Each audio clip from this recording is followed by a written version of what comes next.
Assalamualaikum warahmatullahi wabarakatuh. Salam dan bahagia Bapak Ibu Guru Penggerak. Perkenalkan, nama saya Istiana, calon guru penggerak dari Angkatan 9 Kabupaten Oku Timur, Provinsi Sumatera Selatan. Di video kali ini, saya akan menyampaikan aksi nyata tentang menciptakan budaya positif di lingkungan sekolah, modul 1.4.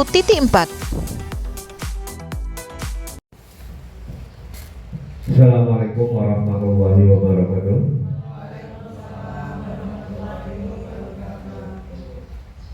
Bapak Ibu yang saya hormati, marilah bersama-sama kita mendengarkan pemaparan yang akan disampaikan oleh tutor kita pada pelatihan kita kali ini, pada Ibu Istiana selaku tutor pada pelatihan kali ini. Dipersilakan.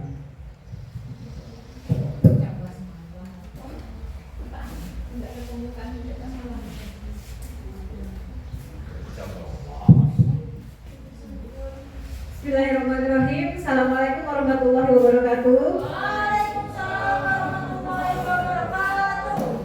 Semuanya masih pada semangat Bapak Ibu? Luar biasa. Sebelum kita menyampaikan materi, saya boleh minta tolong kepada Bu Widya untuk ice breaking terlebih dahulu. Bunda, dan kiri, atas, bawah, siap berdoa. Satu jari kanan, satu jari kiri, ku sambungkan jadi dua, ku buat jembatan panjang. Dua jari kanan, Dua jari kiri, ku gabung menjadi empat, ku buat menara. Tiga jari kanan, tiga jari kiri, ku gabung menjadi enam, ku buat menara tinggi. Empat jari kanan, empat jari kiri, ku gabung menjadi delapan, ku buat telinga kelinci. Lima jari kanan, lima jari kiri.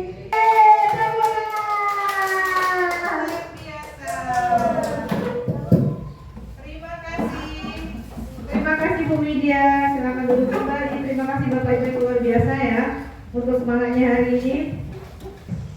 Bismillahirrahmanirrahim. Assalamualaikum warahmatullahi wabarakatuh.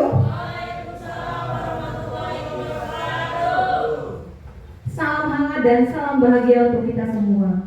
Pertama-tama yang saya hormati Bapak Ibu guru semua yang menyempatkan diri ya, terus staf tenaga pendidik serta pendidik dari kelas 1 sampai dengan kelas 6 maupun guru mata pelajaran. Pertama-tama marilah kita panjatkan puji syukur kepada Allah Subhanahu wa taala karena berkat rahmat hidayahnya sehingga kita bisa berkumpul dalam keadaan sehat walafiat, tidak kurang suatu apapun. Salawat serta salam tahan petinya kita sampaikan kepada Nabi Agung kita Muhammad Sallallahu Alaihi Wasallam yang selalu kita nantikan syafaatnya hingga yaumil qiyamah. Amin. Bapak Ibu semuanya, pada kesempatan kali ini saya akan menyampaikan penyebaran pemahaman positif tentang menciptakan budaya positif di sekolah. Sebelum saya memaparkan materi pada hari ini, saya ingin bertanya kepada Bapak Ibu. Ada kata-kata budaya positif yang terpikir di benak Bapak Ibu semua tentang budaya positif di lingkungan sekolah ini seperti apa? Pernahkah kita menerapkan budaya positif di lingkungan sekolah? Pernah. Pernah nggak kita menciptakan budaya positif di lingkungan rumah? Pernah. Tentunya pernah. Coba saya mau tanya dulu tuh, berbagi dengan Bapak Ibu semua. Adakah kira-kira di benak Bapak Ibu bayangan tentang budaya positif? Bu Yuli, apa yang terbayang di benak Ibu tentang budaya positif di lingkungan sekolah?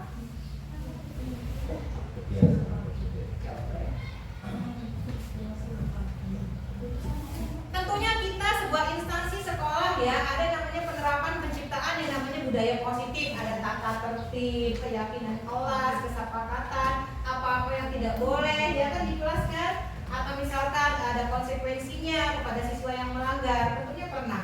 Hal itu tujuannya tentu untuk menciptakan budaya yang budaya positif. Budaya positif itu yang dimaksudkan artinya menerapkan lingkungan yang aman serta nyaman. Nah seperti itu. Jadi menciptakan budaya positif di lingkungan sekolah. Coba Bu Yuli, kita dengar komentarnya bareng-bareng ya Bapak Ibu ya. ya? Ayo Bu Yuli, ceritakan pengalamannya di sekolah Bu Yuli sebagai wali kelas 3. Tentunya pernah lah, bukan pernah. Seorang guru pasti pernah lah yang namanya membuat peraturan-peraturan di kelas, ya kan? Tata tertib, piket, ya kan? Pasti ada. Coba ceritakan Bu Yuli. Contohnya kalau kita setiap pagi kita datang mengunjungi anak piket bersama. Iya, sesuai dengan jadwalnya ya Bu Yuli ya. Jadwal setiap hari kan ada jadwal di piket. Iya. Tapi kalau tiap pagi itu kalau anak kelas 3 itu saya suruh piketnya sama-sama biar cepat selesai. Oke, itu sudah menciptakan yang namanya keyakinan kelas. Dan keyakinan kelas akan tumbuh yang namanya kesepakatan kelas. Next akan kita bahas lebih dalam lagi. Terima kasih atas yang mana Bapak Ibu. Terima kasih Bu Yuli berbaginya.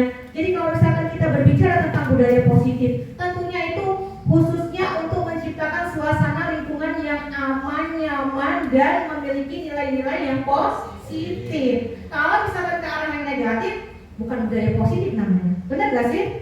Iya, benar, luar biasa. Kita lanjut ya Bapak Ibu ya. Mengajarkan kepada peserta didik untuk bertanggung jawab dan menumbuhkan kesadaran dengan nilai kebajikan. Benar gak sih? Kita seorang guru menanamkan yang namanya nilai-nilai positif kepada siswa agar dia menerapkan yang namanya disiplin positif. Kemudian akan menciptakan yang namanya kebudayaan positif di lingkungan sekolah. Benar gak sih Bapak Ibu? Benar sekali. Coba lihat. Contoh di depan itu sederhana sekali. Bapak Ibu guru seperti Bu Widya, Pak Bedrik, Pak Tukino, Pak Wahyono, mencoba membariskan siswa-siswa pada saat rutinitas kegiatan upacara bendera. Itu termasuk disiplin positif. Disiplin positif ini ternyata akhirnya luar biasa, menciptakan kebudayaan positif. Itu mungkin sederhana seperti biasa rutinitas yang kita lakukan, tapi dampaknya luar biasa. Ternyata sekolah kita ini apresiasinya luar biasa dalam menciptakan yang namanya kebudayaan positif. Terus lanjut lagi, mengajarkan kepada peserta didik untuk memahami dan menyadari. Saya bacakan di depan saja ya. Mengajarkan kepada peserta didik untuk memahami dan menyadari didasarkan atas motivasi yang timbul dari diri sendiri. Benar sekali. Kalau kita membiasakan kepada peserta didik kita untuk menciptakan yang namanya disiplin-disiplin positif seperti itu, contoh sederhana, baris pada saat upacara bendera, ya kan? Lama-kelamaan karena sudah kebiasaan, regulasinya itu siswa tuh nggak perlu lagi kita arahkan, dia punya kesadaran diri. Kalau misalkan sudah kebiasaan, setiap hari Senin pagi Bapak ini, Bu ini menyuruh kami baris dengan rapi untuk mengikuti upacara bendera. Coba kita perhatikan, tanpa kita suruh lagi anak-anak sudah baris ke lapangan. Benar nggak Bapak Ibu? Benar, tanpa disadari. Dengan sederhana anak-anak sudah membudayakan yang namanya budaya positif di sekolah. Luar biasa loh. Hal-hal yang sederhana ternyata efeknya itu sangat bagus untuk menciptakan nilai-nilai kebajikan yang ada di sekolah. Ya, terus semangat ya Bapak Ibu ya. Kita next kembali.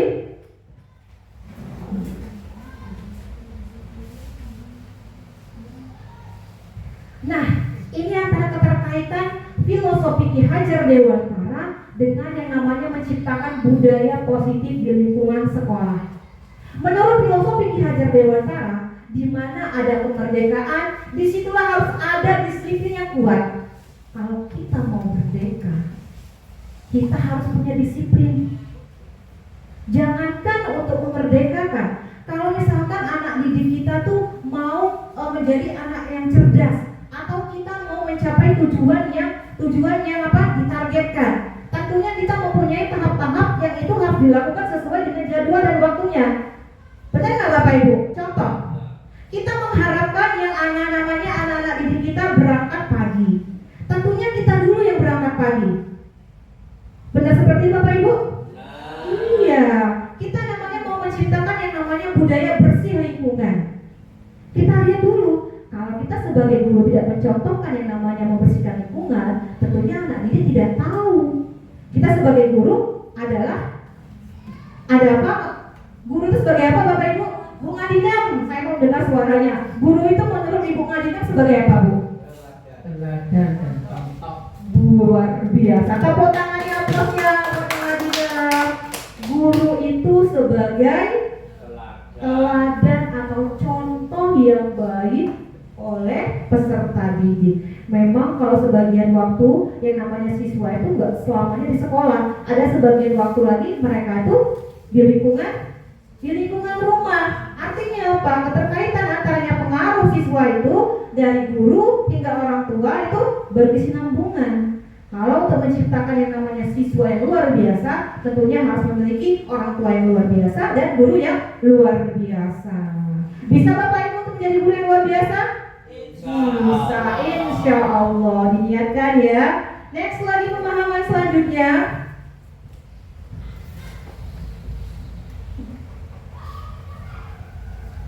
Tadi kita sudah membahas yang namanya disiplin positif.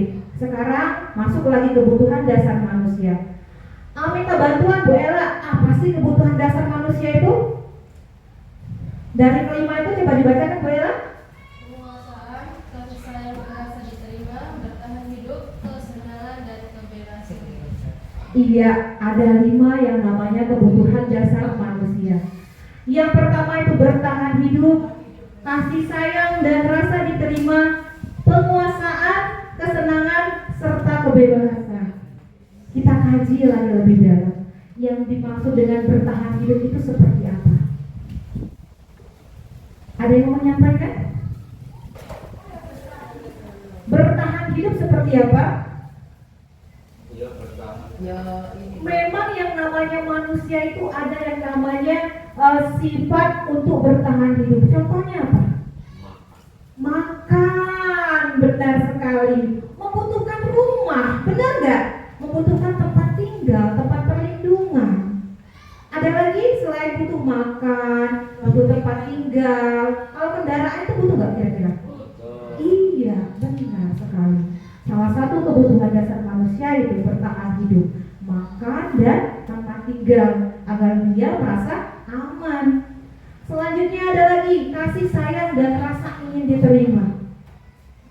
Kasih sayang dan rasa ingin diterima itu manusiawi sekali. Siapa manusia yang tidak mau diberikan kasih sayang? Siapa manusia yang tidak mau dicintai? Apa seperti itu Bapak Ibu? Betul. Manusia itu butuh yang namanya kasih sayang dan dicintai. Kita masukkan dalam proses belajar mengajar kita di kelas. Pernah nggak Bapak Ibu ada namanya anak peserta didik gletotan bahasanya itu ya? Pengen diperhatikan terus, sedikit-sedikit ada aja, sedikit-sedikit bikin masalah.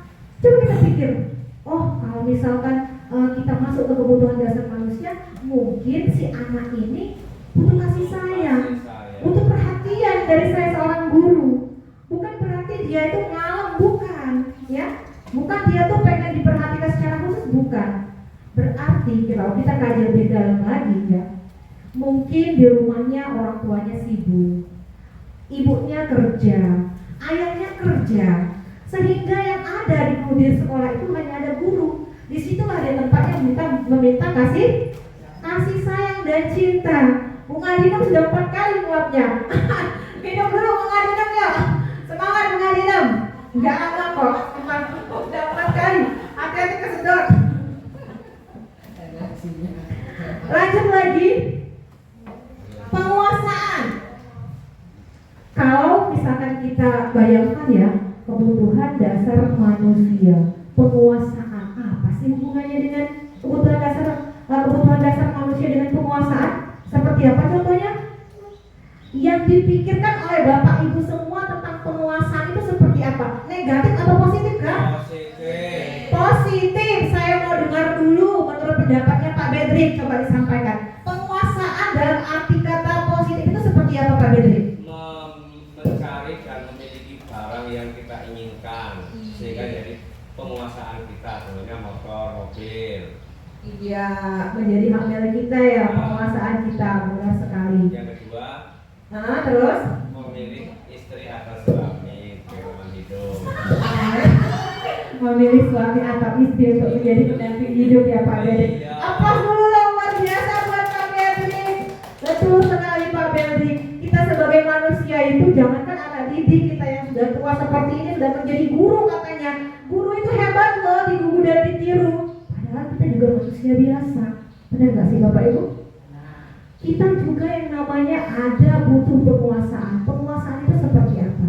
Mungkin Bapak Ibu pernah yang namanya di kelas menghadapi siswa yang misalkan Ibu memberikan soal matematika. Bu, saya dapat 100, saya pinter loh kali-kalian. Pernah nggak seperti itu? Pernah nggak? Ada lagi misalkan bahasa Indonesia, korek, saya dapat 100, kamu loh dapat 5. Pernah nggak menghadapi siswa seperti itu? Pernah pastinya. Bapak Ibu guru pasti pernah yang namanya menghadapi siswa seperti itu. Entah itu di bidang matematika atau mata pelajaran yang lain. Maksudnya, siswa itu pengen diberikan tekanan bahwa kamu itu ternyata pintar loh di bidang matematika. Ternyata kamu pintar loh di bidang bahasa Indonesia. Penguasaan yang diartikan itu seperti itu Bapak Ibu. Jadi jangan segan-segan ketika Bapak Ibu yang namanya maju, Bu saya pintar loh semalam mengerjakan PR dapat 100 matematika. Berikan apresiasi. Wah pintar, besok belajar terus ya. Kalau pintar terus, belajar terus, besok-besok cita-citanya bisa tercapai. Kasih support. Ya, itu adalah termasuk kebutuhan dasar manusia. Pengen diyakini bahwa dia itu yang namanya punya kuasa dalam mata pelajaran tertentu, bukan penguasaan dalam artikulasi jabatan ya Bapak Ibu ya, bukan, karena kita proses pendidikan, proses belajar mengajar di kelas. Selanjutnya ada lagi kebebasan. Kebebasan itu yang seperti apa? Apakah kebebasan itu negatif? Terserah pula baju mau keluar atau sepatu mau taruh dalam tas, atau kamu mau gelut atau mau berkelahi, ataukah seperti itu Bapak Ibu? Tentunya tidak. Kebebasan yang dimaksud dalam sini adalah hal yang positif. Positif yang seperti apa? Ibu, Bapak juga pernah yang namanya mengalami di kelas. Bu, gambar yuk Bu. Pernah gak? Padahal hari ini tuh jamnya pendidikan agama Islam. Tiba-tiba ada Irul tuh maju. Pak Bedrik. Masya Allah. Bentar ya, stop dulu ya, ajan ya. Pak Bedrik. Pak Bedrik, kita ajan dulu Pak.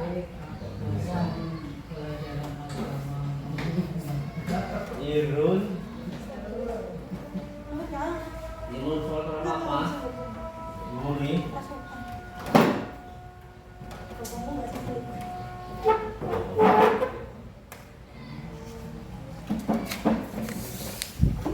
Saya minta posisi di jam 1 pas saja ya Bu ya. Jam 1 aku nggak ujian. Sing di sini, Nanti kan Bu. dimatikan ya. Sing di sini matikan. Hai. Kemudian ada yang namanya kesenangan. Nah, dari siswi kita tadi minta kebebasan, Pak Bedrik, gambar yuk hari ini. Karena Pak Bedrik orangnya baik ya, ingin memberikan yang namanya kebebasan kepada siswa. Ayo kita menggambar hari ini. Apa yang terjadi kepada siswa-siswi kita?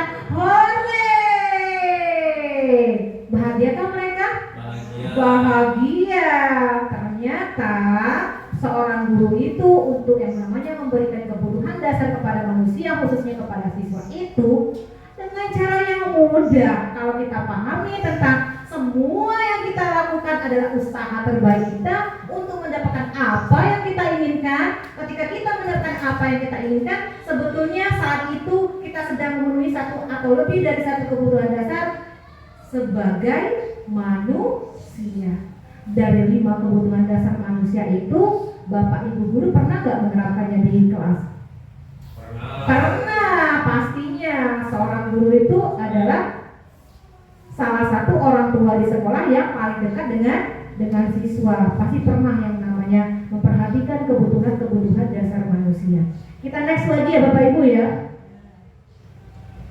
Selanjutnya ada motivasi perilaku manusia.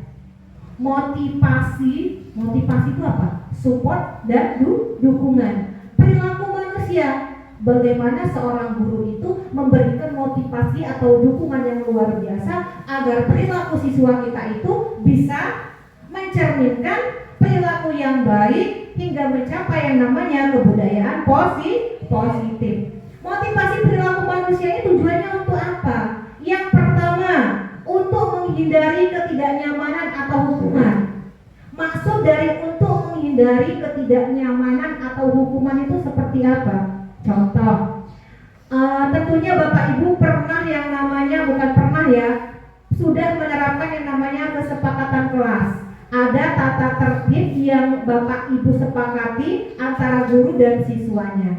Dan itu semua terlahir dari keyakinan seluruh warga kelas. Dan artinya ketika siswi kita itu lupa atau keyakinan kelas kita, kesepakatan kelas kita, mereka itu pasti apa? Iya, diberikan peringatan berupa apa? Teguran atau hukuman? Teguran atau hukuman? Iya, luar biasa, bukan hukuman ya. Nah itulah tujuan dari motivasi perilaku manusia itu agar terhindar yang namanya dari sebuah hukuman. Selanjutnya apa? Untuk mendapatkan imbalan atau penghargaan dari orang lain. Tuh, coba ditanda kutip, mendapatkan imbalan atau penghargaan dari orang lain. Sekarang saya mau tanya kepada Bapak Ibu semua.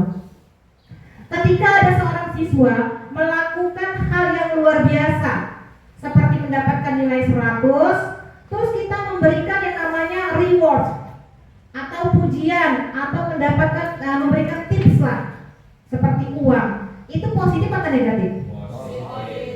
Positif atau negatif? Positif ya. Positif atau negatif? Positif. Oke, nanti kita kaji lebih dalam lagi. Memberikan pujian atau reward ya untuk mencapai tujuan kita itu positif atau negatif. Dan ternyata memberikan reward kepada siswa itu negatif, berdampak negatif. Mengapa? Karena perubahan sikap atau perilaku yang ada di diri siswa itu bukan atas dasar dari dalam hati atau perubahan yang namanya mindset mereka, hanya karena mengejar dapat hadiah, dapat imbalan, dapat reward. Tentunya itu hal yang negatif. Ketika suatu saat dia beralih ketemu dengan guru lain ya, dan guru yang berbeda itu tidak memberikan reward, bagaimana motivasinya yang ke depan? Pasti dia menurun. Gak mau sama ibu ini. Ibu ini kemarin ngasih saya ini permen, ibu ini kemarin ngasih saya jajanan kalau dapat 100. Kalau sama Putri gak dikasih apa-apa. Pelit Putri ini, gak mau saya belajar. Itulah efeknya kalau kita membiasakan kepada siswa untuk selalu memberikan reward. Yang terbaik itu adalah hanya memberikan motivasi dan dukungan yang positif. Next, selanjutnya, untuk menjadi orang yang mereka inginkan dan menghargai diri sendiri dengan nilai-nilai yang mereka percaya. Setelah mereka menghindari atau kita menghindari memberikan rewards ya, agar merubah yang namanya mindset perilaku pada siswa itu, mereka akan menghargai diri sendiri. Saya bisa dengan cara apa? Belajar. Benar gak seperti itu? Benar. Bu Rini, Bu Tri, Pak Wahyono sudah mendukung saya. Katanya saya anak pintar. Kalau saya pintar berarti saya bisa. Semalam saya sudah belajar. Hari ini saya ujian pasti dapat 100. Motivasi yang timbul dalam diri siswa itu dari dalam hati, dari dalam diri, tumbuh dan berkembang sendiri. Benar seperti Bapak Ibu? Benar seperti itu Bapak Ibu? Benar gak? Ternyata selama ini kalau misalkan kita pernah melakukan memberi tips atau reward, itu ternyata mengajak anak-anak ke hal yang negatif. Kita lanjut selanjutnya. Positif di lingkungan sekolah melalui posisi kontrol seorang guru. Itu gambar yang saya ambil ketika saya menyelesaikan masalah dengan penerapan segitiga restitusi. Ya, apa itu segitiga restitusi dan bagaimana perencanaan sampai dengan penerapan dan bagaimana hasilnya, nanti kita kaji lebih dalam lagi. Posisi kontrol seorang guru itu ada 5. Guru itu kita semua Bapak Ibu, dan posisi kita itu ternyata ada 5. Yang pertama sebagai penghubung, ingat-ingat eling-eling, saya di mana ya? ya, Bu Widya di mana ya, Pak Wahyono di mana ya, ingat sendiri-sendiri ya. Pak hukum. Yang kedua sebagai pembuat rasa bersalah. Yang ketiga sebagai teman. Yang keempat sebagai pemantau. Dan yang terakhir sebagai manajer. Tentunya Bapak Ibu guru semua sudah tahu penghukum. Saya pernah nggak menghukum siswa saya karena melanggar aturan? Pernah nggak? Sering. Sering kata Bu Rini. Kenapa Bu Rini sering melakukan hukuman pada siswanya? Terlalu aktif yang nggak positif. Oh iya, negatif ya Bapak Ibu ya. Iya, karena kita punya yang namanya aturan-aturan di kelas, sehingga pada saat siswa melanggar peraturan itu dia kita berikan sanksi. Sekarang tolong Pak Bedri yang terbaik, AA bagikan sticky note-nya itu. Tuliskan, terserah. Tuliskan di sticky note ya. Hukuman apa yang pernah Bapak Ibu lakukan di kelas? Coba tuliskan. Kurang sticky note-nya.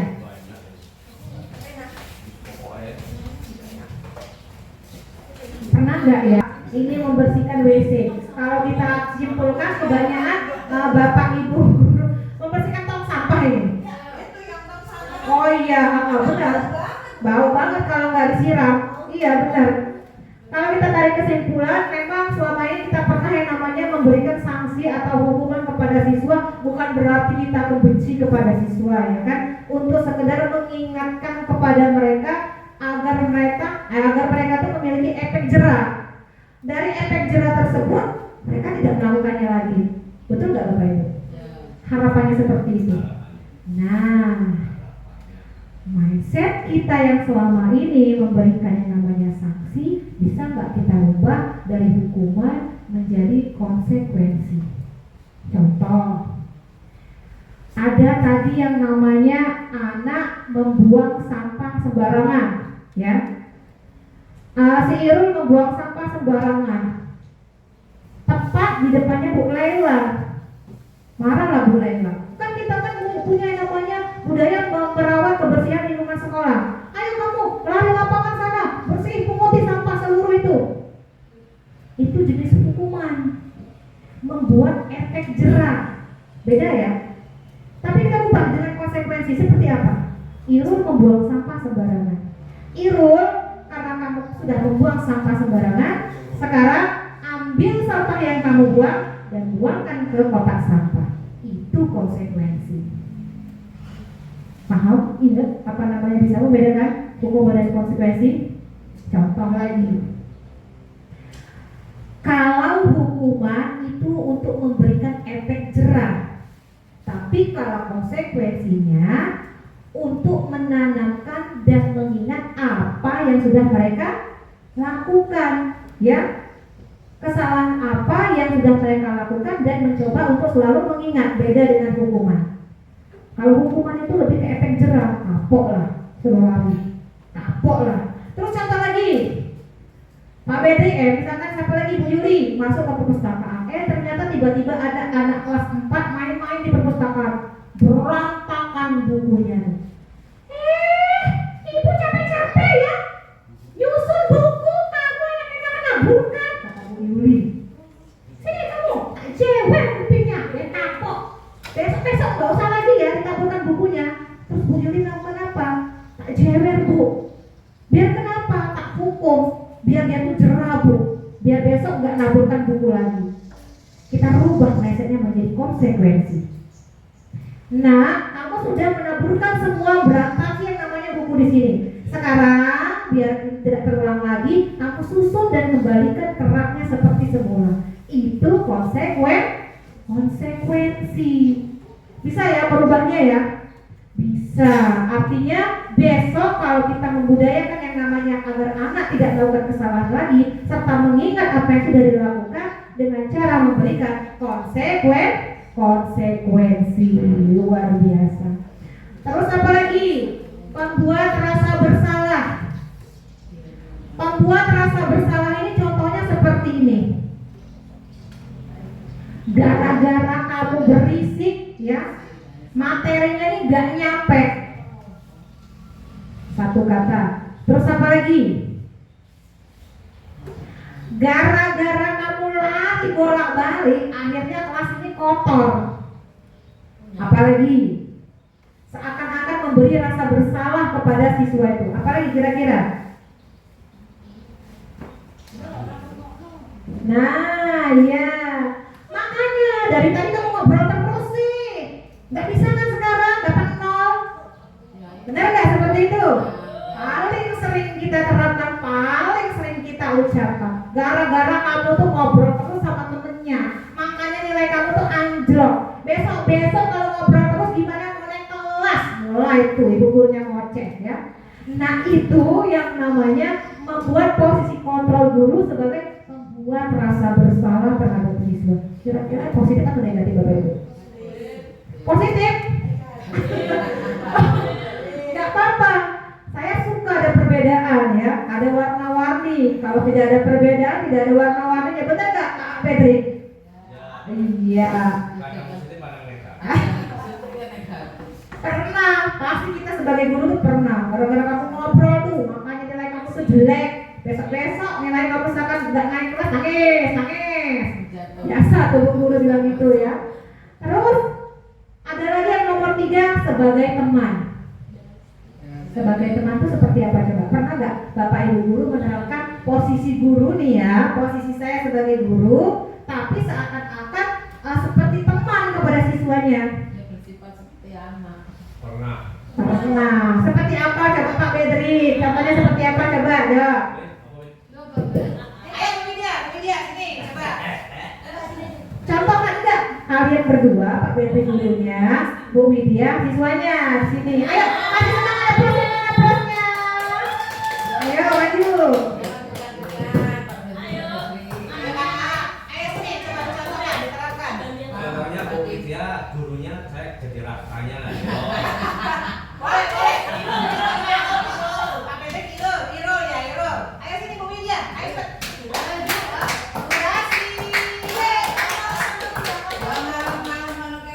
Kalau diterapkan ngomong.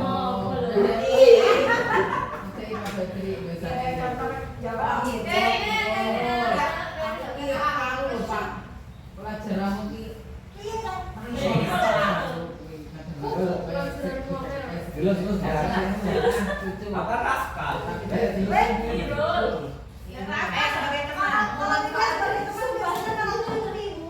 Oh iya benar. Seperti apa coba? Misalkan Pak Bedri anak murid. Anak murid ya, contohkan. Kamu kan kalau usaha ini. Terus? Oh, seperti keluarga itu kan saling mengasihkan ya, terus?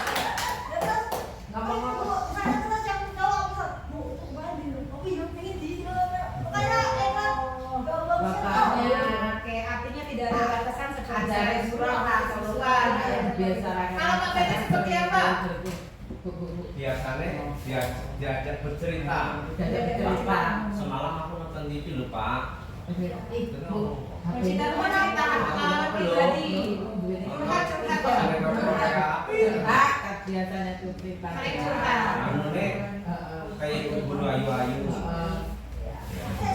Terima kasih Bu Widya, Pak Bedri apa yang luar biasa sekali. Iya. Ternyata Bapak Ibu guru di sini pernah ya memposisikan guru sebagai teman ya. Memang kalau misalkan kita sebagai guru tuh memposisikan sebagai teman tuh lebih cepat akrab ya dengan siswa ya. Seperti tidak ada batasan, tapi efeknya nanti lama-lama bahasa kita tuh melunjak. Iya benar nggak? Iya betul. Lanjut lagi. Ada yang namanya posisi guru sebagai pemantau. Contohnya seperti itu. Udah 5 hari catatan saya ini nilai kamu tuh nilainya 0 terus loh. Itu pemantau. Artinya punya yang namanya catatan-catatan tentang seorang siswa, tingkah laku seorang siswa. Kamu ini dari kemarin dulu, wah. Pernah seperti itu Bapak Ibu? Iya, dari pagi kok kamu ini ngoceh terus ya nak ya. Kenapa? Ada apa? Pernah nggak seperti itu? Pernah. Kalau misalkan Bapak Ibu guru pernah menerapkan seperti itu, artinya posisi kontrol yang Bapak Ibu terapkan di kelas itu sebagai pemantau. Banyak Bu catatan-catatan saya Bu, di buku merah saya, buku hitam saya tentang anak ini loh. Nanti mau saya bicarakan ketika rapat kenaikan kelas. Pasti pernah seperti itu. Ya Bapak Ibu Guru ya.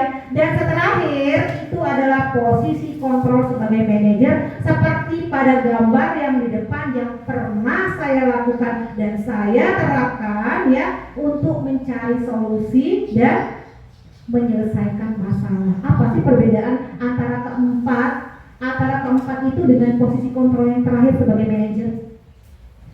Kalau dilihat dari sudut pandang seorang guru dan siswa, tentunya sebagai manajer itu lebih apa? Lebih baik. Karena apa? Seperti tadi kata Bung Adilem, guru itu adalah suri teladan yang baik. Guru itu adalah contoh yang baik.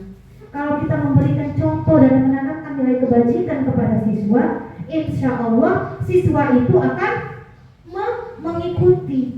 Ingat Bapak Ibu, filosofi Ki Hajar Dewantara bahwasanya siswa itu seperti selembar kertas yang memiliki garis samar-samar, bukan seperti selembar kertas kosong ya tanpa ada tulisan. Artinya setiap siswa itu memiliki kemampuan dan potensinya. Yakinlah dan percaya. Suatu saat nanti anak ini akan menjadi apa kita tidak tahu. Dan pasti mereka yang namanya punya kekuatan, punya kodrat, punya potensi, punya kemampuan. Benar nggak Bapak Ibu? Bagaimana cara menerapkan yang namanya posisi kontrol yang terakhir yaitu sebagai manajer dengan menggunakan segitiga restitusi. Apa itu segitiga restitusi? Kita bahas selanjutnya. Sabar ya Bapak Ibu ya.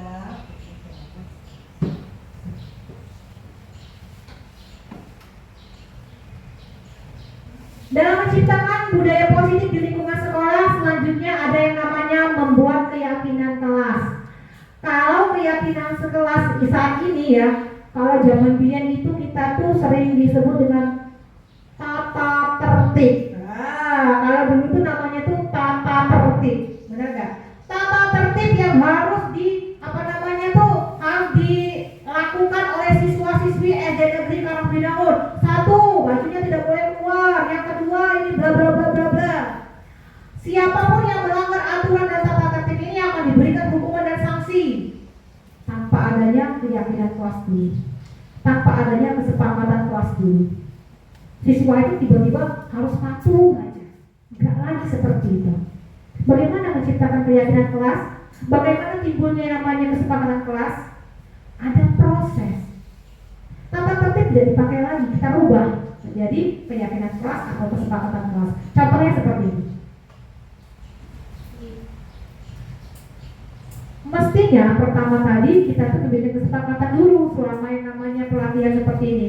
Yang pertama mungkin pada saat pembelajaran anak didik tidak boleh yang namanya berisik. Ya, tulis.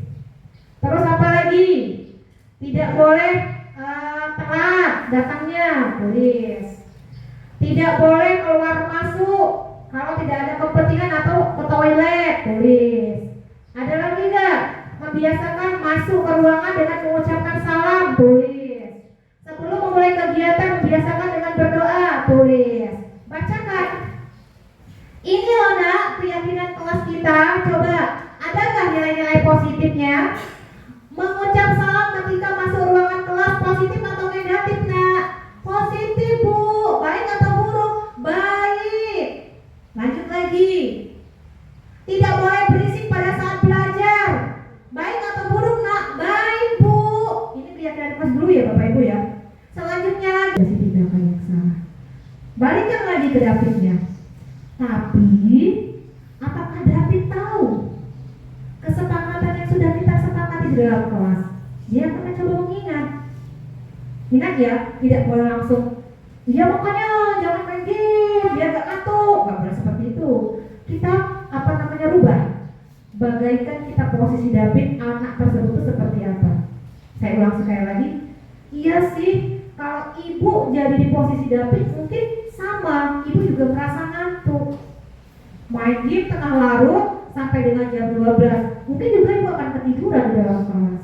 Ada tapinya, David akan menjawab, besok David tidak mau lagi bu main game sampai tengah larut malam. Andai pun David mau main, tidak boleh sampai malam. Benar sekali David.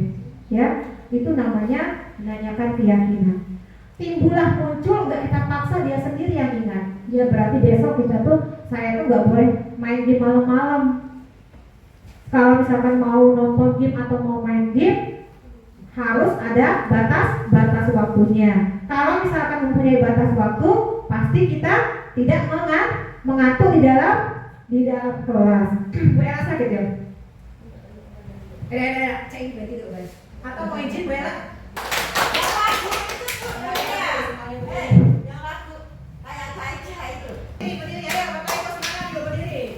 Tugas selanjutnya, tugas Bapak Ibu itu mengikuti apa yang saya katakan. Oke, contohnya pegang mulut, pegang hidung, yang hidung. Siap? Siap? Ayo, Bapak Ibu yuk, pegang rambut. Ayo, pegang rambut. Pegang pundak.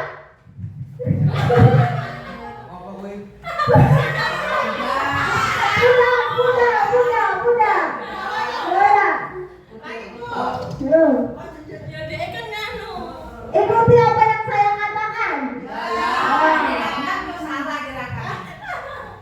Bukan ikuti apa yang saya katakan. Pegang telinga. Pegang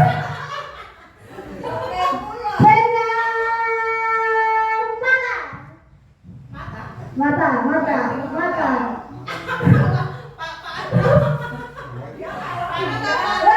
Lalu lagi, pegang tangan. Pegang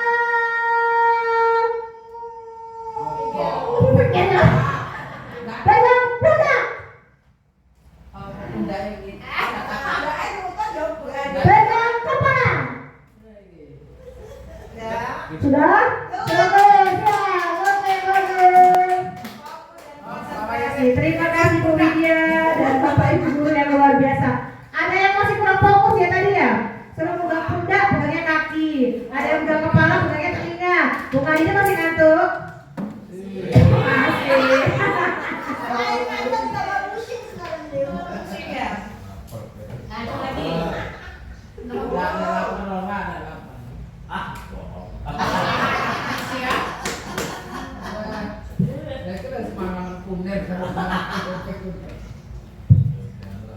Selanjutnya, budaya positif. Keterkaitan dengan filosofi Ki Hajar Dewantara dengan budaya positif dan nilai peran guru kita di sekolah itu seperti apa? Coba kita keterkaitkan kan, kita sambungkan. Menurut Ki Hajar Dewantara, pendidikan yang berfokus pada perkembangan potensi yang ada pada siswa serta mewujudkan sekolah yang nyaman, aman, dan berpihak pada murid. Sedangkan keterkaitannya dengan nilai dan peran seorang guru, bekerja sama dengan warga sekolah dengan membuat keyakinan kelas yang disepakati sehingga budaya positif di sekolah bisa terwujud. Benar gak? Kalau kita yang namanya perencanaan membuat keyakinan kelas dan timbullah kesepakatan kelas, maka akan tercipta yang namanya budaya positif di lingkungan sekolah. Benar gak? Betul sekali. Besok Bapak Ibu bikin coba keyakinan kelas, tumbuhkan dari siswa-siswi semua sehingga ada yang namanya kesepakatan kelas dari seluruh warga ke kelas antara guru dan siswa. Jangan lupa ditanyakan dulu terlebih dahulu. Sepakat gak anak-anak? Sepakat gak anak-anak? Jangan kita sendiri yang menentukan ya. Harus semua warga kelas. Coba nanti besok diterapkan ya. Ada lagi selanjutnya, ini ada gambar contoh budaya positif yang sudah kita terapkan di lingkungan SD Negeri Kalang Binangun luar biasa. Untuk menciptakan budaya positif, perlunya kerjasama yang baik antar warga sekolah, orang tua, agar budaya positif yang memiliki nilai yang baik bisa diterapkan di sekolah maupun di rumah. Jadi budaya positif itu bukan hanya kita tanamkan kepada peserta didik hanya di sekolah toh. Kalau hanya di sekolah, pulang rumah nanti pulang sampai rumah lupa, nggak diterapkan. Dibalik lagi ke sekolah diingatkan lagi. Yang seperti itu ya kadang-kadang anak-anak itu cepat lupa. Jadi untuk ke depan program kerja kita menciptakan budaya positif di sekolah, adanya kerjasama antara kepala sekolah, guru dan orang tua untuk apa? Untuk menanamkan nilai-nilai kebaikan baik dari sifat perilaku ataupun tutur kata. Budaya positif yang sudah kita terapkan di sekolah kita itu apa Bapak? Pertama, membiasakan sholat duha. Ya, sudah berjalan. Terus apa lagi? Menciptakan budaya bersih lingkungan. Satu sapa, satu kebaikan. Ada lagi yang sudah kita laksanakan. Apa? Membuat makanan sehat dengan program P5. Semua sudah terdokumentasi. Aplaus buat kita semua SD Negeri Kalang Binangun, luar biasa ya. Itu sudah kita buat program-programnya. Tinggal kita lanjutkan lagi untuk kedepannya. Ini tadi sudah ya? Sudah sama seperti ini. Lain.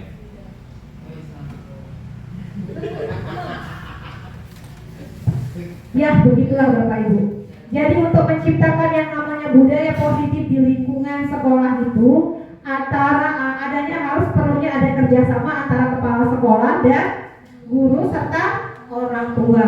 Yang pertama harus kita terapkan harus yang namanya menumbuhkan dulu atau membuat keyakinan kelas serta kesepakatan kelas antar warga sekolah. Terima kasih. Mudah-mudahan materi yang singkat pada hari ini bisa bermanfaat dan bisa kita terapkan untuk kedepannya. Kita sebagai guru perlu yang namanya menciptakan dari dalam diri kita disiplin yang positif agar siswa-siswa kita menjadikan kita sebagai contoh yang baik. Yang kita harapkan sebagai guru memberikan motivasi, semangat yang luar biasa kepada siswa-siswa kita agar tujuan kita sebagai guru menciptakan seorang anak didik yang baik, berakhlakul mulia serta cerdas bisa terwujud. Amin ya robbal alamin. Terima kasih untuk waktunya. Mudah-mudahan kedepannya kita bisa memberikan materi lagi. Saya akhiri. Billahi taufiq wal hidayah. Wassalamualaikum warahmatullahi wabarakatuh. Kalau saya bilang salam semangat luar biasa. Bisa ya Bapak Ibu ya? Salam semangat. Luar biasa. Aplaus untuk guru-guru SD Kalang Binangun. Terima kasih semuanya. Disampaikan terima kasih kepada pemateri. Semoga bermanfaat untuk kita semua. Dan acara terakhir yaitu penutup. Marilah kita tutup dengan membaca lafaz hamdalah. Alhamdulillahirobbilalamin. Mohon maaf atas kekurangan. Pada Allah mohon ampun. Saya akhiri. Assalamualaikum warahmatullahi wabarakatuh.